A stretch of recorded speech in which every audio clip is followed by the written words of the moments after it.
Tech ലോകത്തു നിന്നുള്ള വാർത്തകൾ. വൻ മാറ്റത്തിനൊരുങ്ങി യൂട്യൂബ്. ജൂലൈ 21 മുതൽ ട്രെൻഡിംഗ് പേജ് അവസാനിപ്പിക്കുമെന്ന് കമ്പനി അറിയിച്ചു. 10 വർഷത്തിന് ശേഷമാണ് ഈ മാറ്റം. വീഡിയോ സ്ട്രീമിംഗ് പ്ലാറ്റ്ഫോമായ യൂട്യൂബ് അതിന്റെ പ്ലാറ്റ്ഫോമിൽ നിന്നും കണ്ടന്റുകൾ കണ്ടെത്തുന്ന രീതിയിൽ വലിയ മാറ്റം വരുത്തുകയാണ്. ജൂലൈ 21 മുതൽ ട്രെൻഡിംഗ് പേജും ട്രെൻഡിംഗ് നൗ ലിസ്റ്റും നീക്കം ചെയ്യും. ഏകദേശം ഒരു പതിറ്റാണ്ട് മുമ്പ് 2015 ആദ്യമായി അവതരിപ്പിച്ച ഫീച്ചറാണ് ഇപ്പോൾ അവതരിപ്പിച്ചിരിക്കുന്നത്. അവയുടെ സ്ഥാനത്ത് പുതുതായി യൂട്യൂബ് കാറ്റഗറി ചാർട്ടുകൾ അവതരിപ്പിക്കും. വ്യത്യസ്ത വിഭാഗങ്ങളിലെ ഏറ്റവും ജനപ്രിയമായ ഉള്ളടക്കം ഈ ചാർട്ടുകൾ ഹൈലൈറ്റ് ചെയ്യും.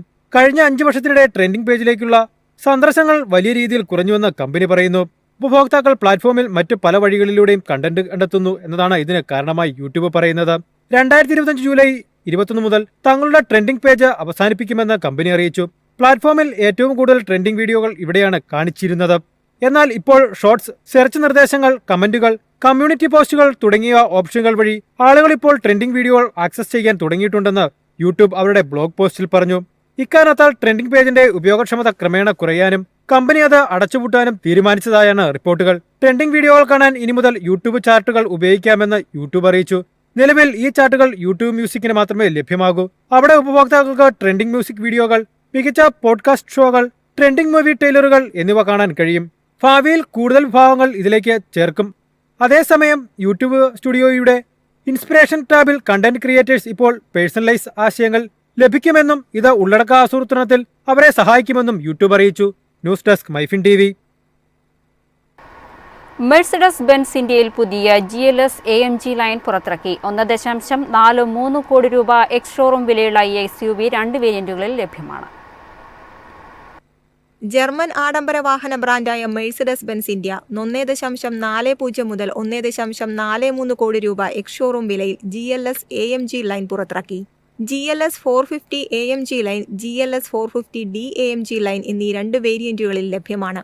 ഇത് ജർമ്മൻ ബ്രാൻഡിന്റെ ഏറ്റവും കൂടുതൽ വിറ്റഴിക്കപ്പെടുന്ന ലാർജ് സൈസ് ലക്ഷറി SUV ആണ്.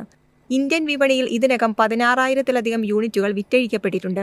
Mercedes Benz GLS design iconic G ക്ലാസിൽ നിന്ന് പ്രചോദനം ഉൾക്കൊണ്ടതാണെങ്കിലും AMG ഘടകങ്ങൾ ഇതിനെ കൂടുതൽ സ്പോർട്ടിയറും വേറിട്ടതുമാക്കുന്നു. 3 ടിൻ സ്പോക്ക് ഡിസൈനിൽ കറുത്ത ടോപ്പ് സ്റ്റിച്ചിങ്ങുള്ള സ്റ്റിയറിംഗ് വീൽ കറുപ്പു നിറത്തിൽ പൂർത്തിയാക്കിയിരിക്കുന്നു. ഉയർന്ന പ്രകടനമുള്ള SUVക്ക് മുൻ ആക്സിൽ ഡിസ്ക് ബ്രേക്കും കാലിപ്പറുകളിൽ മെഴ്സിഡസ് ബെൻസ് എന്ന അക്ഷരങ്ങളും എംബോസ് ചെയ്തിരിക്കുന്നു. മെഴ്സിഡസ് ബെൻസ് GLS AMG ലൈനിൽ പെട്രോൾ, ഡീസൽ എഞ്ചിനുകൾ ലഭ്യമാണ്. News desk MyFin TV. Internet വേഗതയിൽ റെക്കോർഡിട്ട് ജപ്പാൻ. ഇന്ത്യയുടെ ശരാശരി ഇന്റർനെറ്റ് വേഗത്തേക്കാൾ 16 മില്യൺ ഇരട്ടിയാണ് ജപ്പാന്റെ പുതിയ ഇന്റർനെറ്റ് വേഗം. ജപ്പാന്റെ നാഷണൽ ഇൻസ്റ്റിറ്റ്യൂട്ട് ഓഫ് കമ്മ്യൂണിക്കേഷൻ ടെക്നോളജിയാണ് അതിവേഗ ഇന്റർനെറ്റിന് പിന്നിൽ. ജപ്പാനിലെ പുതിയ ഇന്റർനെറ്റ് വേഗം സെക്കൻഡിൽ 1.2 പെറ്റാബിറ്റ് സെക്കൻഡാണ്. ആയിരക്കണക്കിന് HD സിനിമകൾ സെക്കൻഡുകൾക്കുള്ളിൽ ഡൗൺലോഡ് ചെയ്യാൻ ഈ ഇന്റർനെറ്റ് വേഗം സഹായിക്കും. നെറ്റ്ഫ്ലിക്സിലെ മുഴുവൻ സിനിമകളും 1 സെക്കൻഡിനുള്ളിൽ ഡൗൺലോഡ് ചെയ്യാൻ ഈ ഇന്റർനെറ്റ് കണക്ഷൻ ഉപയോഗിച്ച് സാധിക്കും. US-ന്റെ ശരാശരി ഇന്റർനെറ്റ് വേഗത്തേക്കാൾ 3.5 മില്യൺ ഇരട്ടി വേഗം ജപ്പാനിലെ പുതിയ ഇന്റർനെറ്റിനുണ്ടാകും. ഫൈബർ ഒപ്റ്റിക് കേബിളുകൾ ഉപയോഗിച്ചാണ് പുതിയ ഇന്റർനെറ്റ് കണക്ഷൻ സാധ്യമാക്കിയത്. സാധാരണ ഇന്റർനെറ്റ് കണക്ഷനുകളിൽ ഉപയോഗിക്കുന്ന ഫൈബർ ഒപ്റ്റിക് കേബിൾ തന്നെയാണ് അതിവേഗ ഇന്റർനെറ്റിലും ഉപയോഗിച്ചിരിക്കുന്നത്. എന്നാൽ വലിയ അളവിലുള്ള ഡാറ്റ അയക്കുന്നതിനായി 19 കോറിന്റെ ഫൈബർ ഒപ്റ്റിക്കൽ കേബിളാണ് അതിവേഗ ഇന്റർനെറ്റിനായി ഉപയോഗിച്ചിരിക്കുന്നത്. ഏകദേശം 1800 കിലോമീറ്റർ ദൂരത്ത് പുതിയ ഫൈബർ ഒപ്റ്റിക് കേബിളുകളുടെ സാന്നിധ്യമുണ്ട്. വേഗം നഷ്ടമാകാതെ ഡാറ്റ ട്രാൻസ്ഫറിനായി ട്രാൻസ്മിറ്ററുകളും റിസീവറുകളും ലൂപ്പിംഗ് സർക്യൂട്ടുകളും ജപ്പാൻ അതിവേഗ ഇന്റർനെറ്റിൽ ഉപയോഗിച്ചിട്ടുണ്ട്. വരും വർഷങ്ങളിൽ ഡാറ്റാ സെന്ററുകളിൽ ഉൾപ്പെടെ ഇത്തരത്തിൽ അതിവേഗത്തിലുള്ള ഇന്റർനെറ്റ് എത്തിക്കുമെന്നാണ് വിദഗ്ധരുടെ പക്ഷം. കഴിഞ്ഞ വർഷം 402 ടെറാബിറ്റ് വേഗതയിലുള്ള ഇന്റർനെറ്റ് അവതരിപ്പിച്ചും ജപ്പാൻ റെക്കോർഡിട്ടിരുന്നു. News desk MyFin TV. Axiom 4 ദൗത്യത്തിനായി ബഹിരാകാശത്തെത്തിയ ഇന്ത്യൻ പൗരൻ ശുഭാംശു ശുക്ലയും സംഘവും ഭൂമിയിലേക്ക് മടങ്ങുന്നു. പേടകം ജൂലൈ 15 ഫ്ലോറിഡയിൽ ഇറങ്ങും. 18 ദിവസമാണ് ശുഭാംശു ബഹിരാകാശത്ത് ചെലവഴിച്ചത്. അന്താരാഷ്ട്ര ബഹിരാകാശ നിലയത്തിലെത്തുന്ന ആദ്യ ഇന്ത്യക്കാരനാണ് ശുഭാംശു ശുക്ല. നിലയത്തിൽ നിന്നും തിങ്കളാഴ്ച വൈകിട്ട് ഇന്ത്യൻ സമയം 4:35 സംഘം യാത്ര തിരിക്കുമെന്നും National Aeronautics and Space Administration വ്യക്തമാക്കി. കാലിഫോർണിയ തീരത്തോട് ചേർന്ന് ജൂലൈ 15 ഇന്ത്യൻ സമയം വൈകിട്ട് 3 മണിക്ക് സംഘം തിരിച്ചെത്തും. അതിനുശേഷം 7 ദിവസം യാത്രികർക്കായി റീഹാബിറ്റേഷൻ പ്രോഗ്രാം തയ്യാറാക്കിയിട്ടുണ്ട്. ബഹിരാകാശത്ത് നിന്ന് വ്യത്യസ്തമായി ഭൂമിയുടെ ഗുരുത്വാകർഷണ ബലവുമായി വീണ്ടും പരിചയത്തിലാകുന്നതിനാണ് ഈ പദ്ധതി. ശുക്ലയുടെ യാത്രയ്ക്കായി ഇസ്രോ 550 കോടി രൂപയാണ് ചെലവഴിച്ചത്. ഭൂമിക്ക് ചുറ്റും മണിക്കൂറിൽ 28,000 കിലോമീറ്റർ എന്ന വേഗത്തിലാണ് ബഹിരാകാശ നിലയം സഞ്ചരിക്കുന്നത്. ശുക്ലയ്ക്കൊപ്പം അമേരിക്കൻ സഞ്ചാരി പെഗ്ഗി വിറ്റ്സൺ, ഹംഗേറിയിലെ ടിബോർ കാപ്പു, പോളണ്ടിലെ സ്ലോഷ് ഉസ്നാൻസ്കി എന്നിവരാണ് സംഘത്തിലുള്ളത്. 4-അംഗ സംഘം 60-ലധികം ഗവേഷണങ്ങൾ നടത്തി. മനുഷ്യാരോഗ്യം, പ്രകൃതി വിഷയ നിരീക്ഷണം, ഭൗതികശാസ്ത്രം തുടങ്ങിയ വിഷയങ്ങളിലാണ് പ്രധാനമായുള്ള ഗവേഷണം. News desk MyFin TV.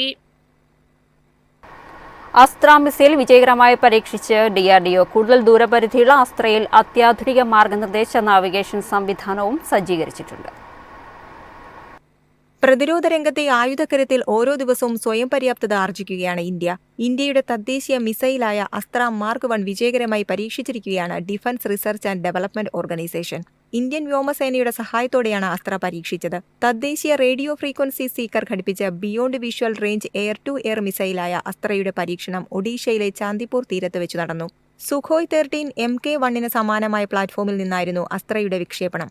നിലവിൽ അർമേനിയ ഉപയോഗിക്കുന്ന റഷ്യൻ നിർമ്മിത R-77 മിസൈലുകളേക്കാൾ പ്രഹരശേഷി കൂടിയതാണ് 110 കിലോമീറ്റർ ദൂരപരിധിയുള്ള അസ്ത്ര മാർക്ക് 1. കൂടുതൽ ദൂരപരിധിയുള്ള അസ്ത്രയിൽ അത്യാധുനിക മാർഗനിർദ്ദേശ നാവിഗേഷൻ സംവിധാനവും സജ്ജീകരിച്ചിട്ടുണ്ട്. ദൃശ്യപരിധിക്കപ്പുറത്തുള്ള ലക്ഷ്യങ്ങളെ ആക്രമിക്കാനുള്ള കഴിവ് എടുത്തുപറയേണ്ടതാണ്.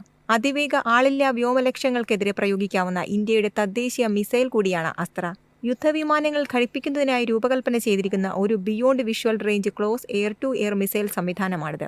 ഉയർന്ന കുതന്ത്രങ്ങളുള്ള സൂപ്പർസോണിക് വിമാനങ്ങളെ എതിർക്കാനും നശിപ്പിക്കാനും ഈ മിസൈൽ രൂപകൽപ്പന ചെയ്തിരിക്കുന്നു.